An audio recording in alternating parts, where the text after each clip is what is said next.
There we go, the first summit of the Ennerdale Horseshoe, Great Bourne. So we are here, the summit of Great Bourne. This is our starting point. Bowness Car Park by Ennerdale Water. And we're here, and our next point is Starling Dodd, Red Pike, High Stile, High Crag, and then down to Haystacks down here. So when we get to the end, past Haystacks, we're meeting up with a National Trust warden, a park ranger. And I got in touch with the National Trust to find out if it was possible to get permission to camp on their land, because we know there's been a lot of wild camping bad press, and it's been hopefully segregated into fly camping, which is kind of below the Highsfell wall, below 400 metres, to wild camping, people behaving responsibly in the high hills, and that's what we intend to do tonight. However, it's still not legal to do it, so I tried to get permission from the National Trust, and this park ranger kindly agreed to meet me. So I'm full of trepidation, because is he going to tell us it's okay to camp, or tell us to get off my land? So we're going to find out. So there's the fantastic site of Great Gable and the northern crags on it. So we're not far now where we're going to meet Roy Henderson. So Roy's kindly offered to meet us to kind of spell things out, really. He sounds a friendly guy, but I must admit to a little bit of trepidation, because you know, this is National Trust land that we're on, and the National Trust does a great job maintaining pathways, etc., and rights of way, and keeping this place as beautiful as it is. But it is their land after all, and the National Trust own about 20% of the Lake District land and a lot of the Central Fells. And it's I'll put a link below. It's a very interesting area on the National Trust site, because it shows you how long the land has been in possession, and who it was kind of gifted by, or how it was acquired. So have a look at the link below. So we're just 5 minutes off meeting Roy, and he's found a spot to camp, and we'll have a little chat about wild camping practice in the Lake District. So this will be Mr. Henderson near the summit of Green Gable. Hopefully he's not going to send us back down straight away.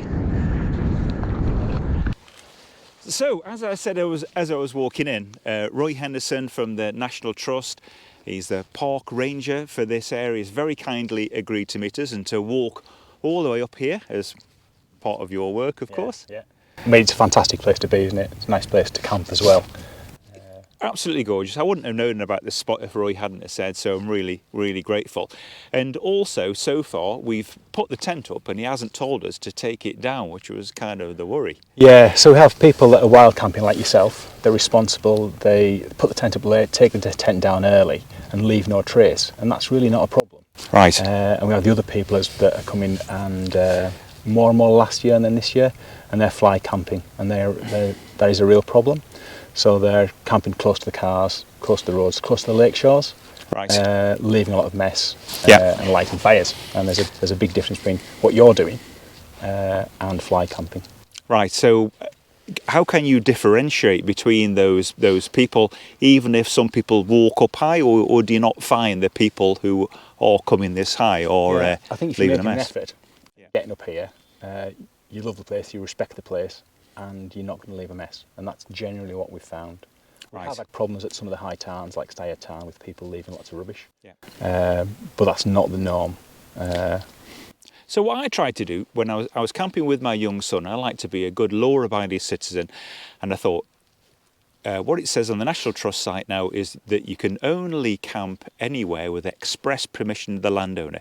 So as you know, I contacted the National Trust and said, how do I get express permission? So is it possible to do that? Yeah, so open access laws say you have to have permission of the landowner. Yeah. we have guidelines, the National Trust, and if you're following our guidelines, so you're camping well above the fell wall, on the high fell, you're leaving no trace, tent down early, up late, we're happy with that. So that's kind of a permission by act then? Yeah. And this is very much not for everybody. The vast majority of people are better off on a campsite, to be honest. Yeah. You know, if you're a beginner, if you haven't been camping before, you're far better off going to a campsite and learning how to camp there rather than launching yourselves into the high fells. Right, I understand.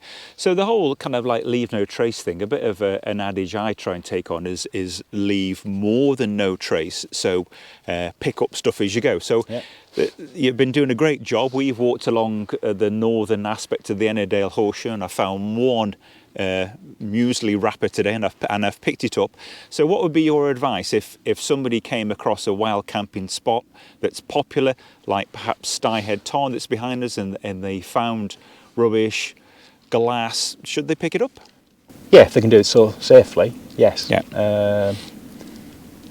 I mean, when I go out walking personally, I'll pick up any rubbish I see. I live near Keswick, and there's a small army of unofficial volunteers going out of Keswick, just litter picking when the dog walking or first thing in the morning, and that makes a massive difference. I very much have to do that. You've got to sort of accept it and relax and not get angry about it, because that just makes you angry. And some people genuinely don't know.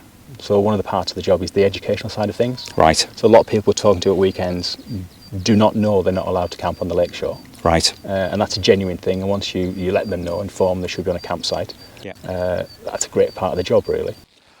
So it was tricky navigating here today, Roy. It's cleared up now happily, and it was misty along the route. Do you find that's a problem with people coming up in the hills and who want to wild camp? Yeah, for sure. We need to make sure that, or people need to make sure themselves, if they're coming to the hills, they're happy in being in the mountain environment. They're happy with the navigational skills, and when the weather turns bad as it can do very quickly in the Lake District, they're prepared for that.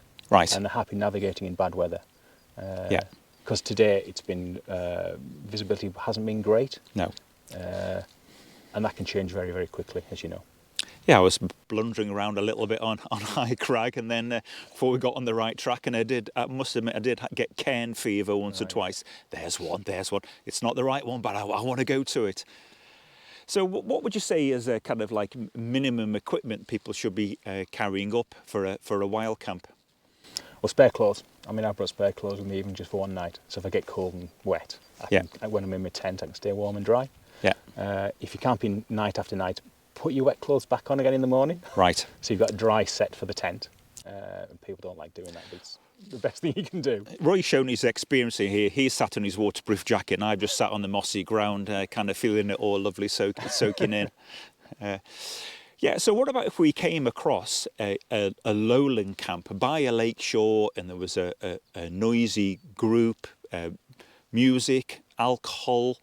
What should we do in those circumstances? Should we challenge them, or? Yeah. It very much depends on the circumstances. If you're happy talking to them, talk to them. But perhaps not challenge, just try and educate. So when I talk to people at weekends, it's very much an educational side of things. So we start off with the educational, and then we go to the no, you can't. Right. But it's always better to try with the educational first. Sometimes, if people are drinking, then you can't get through to them. No. And depending on what they're doing, it's either contact one of the local rangers, or the national park, or the police if they're breaking bottles on the lakeshore, any criminal damage, that sort of thing. So what's the best part of your job, Roy? Right. The best part and the worst part's the same thing, really. It's people. Right. I really enjoy going to the local schools, doing the educational side of things. I enjoy talking to people, guiding walks and talks, and just talking to people when I'm out and about. Yeah. And the worst part of the job is people. Yeah. Okay. And it's that tiny minority, and it is a very, very tiny minority of people that we're getting at the moment that don't want to be educated.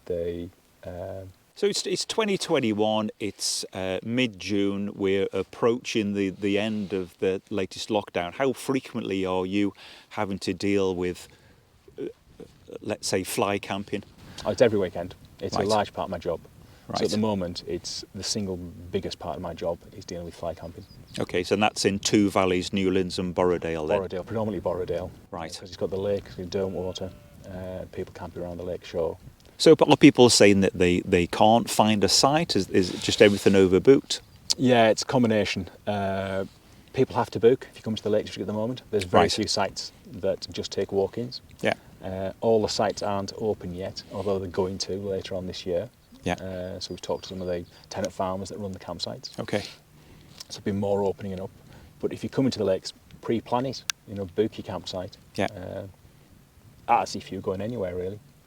I think that's a bit of a difficult thing though when people want to take that step into wild camping, because it's a big step, isn't it? So if you're a campsite camper and you've got kind of certain equipment which might be very good, but it'll be generally heavy, and then you've got to take that enormous big step up to navigating lightweight, sometimes expensive equipment, putting all that together can perhaps take quite a lot of experience. So is that the reason people are fly camping, because they can't take that leap? And what should people do to get into the wild camping environment? I mean, have big days on the hill, walking. Right. Get used to being in the mountains, get used to navigating in bad weather, and then step into the wild camping side of things. Right. Increasingly challenging conditions. Very much so. Yeah. That's the beauty of it, that you've kept comfortable and dry and warm, even though it's... Yeah. I love being out in bad weather. Yeah. I find it exhilarating, and I've learned to love it, I guess. Yeah. But sometimes the worse the weather, the more I enjoy it, bizarrely.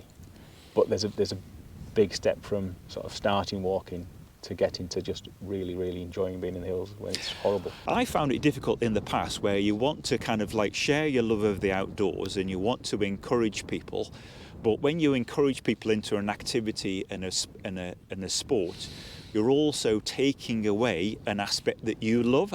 In other words, the solitude. Yeah. And how do you reconcile yourself that as a ranger? Yeah, so if you are camping, camp in small groups. Right. If you're planning to go somewhere and there's already a group set up, go for plan B. Right. Always have be flexible.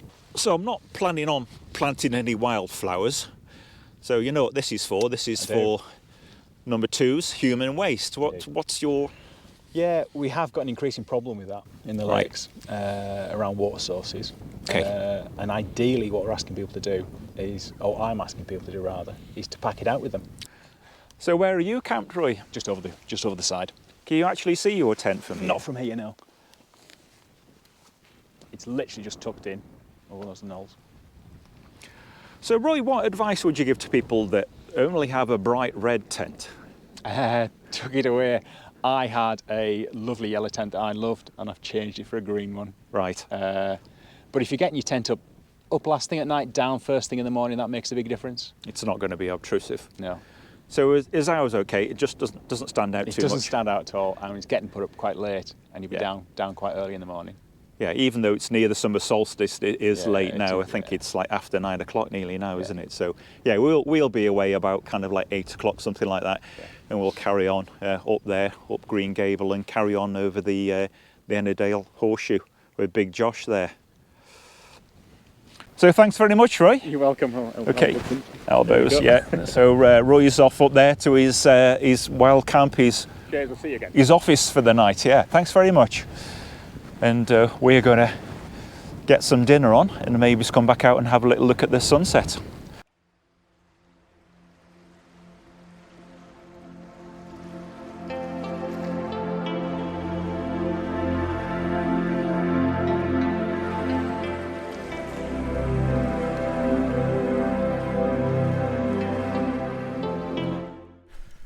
This is the morning, we're just getting packed away. This is where we were.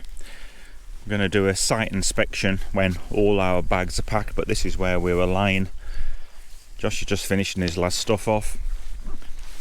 All our rubbish is in here, compressed down. And we'll go around and look for every gram of rubbish, like I've just found that tiny bit of foil that can go in. And then we're up there. Fantastic. Right, we're back en route now.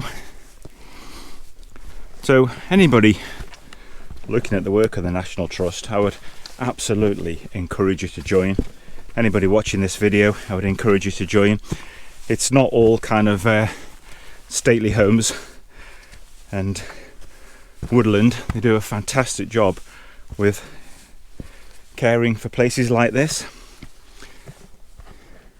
We camped over down there last night, and now you can see the Langdales, Harrison Stickle and Piker Stickle. And this is looking back where we came yesterday on this ridge here. And this is where we're going today, back over there. And before we get down to the car, you can just see Ennerdale Water at the end where the car is. We're probably going to camp high and then just walk down the last bit in the morning. So yeah, have a think about joining the National Trust. It's really, really worthwhile, and it supports work of fantastic people like Roy that we met last night, who are doing good work, you know, genuine, warm, caring people that really want to make places like this accessible for us all. Great Gable next. Thanks very much for watching.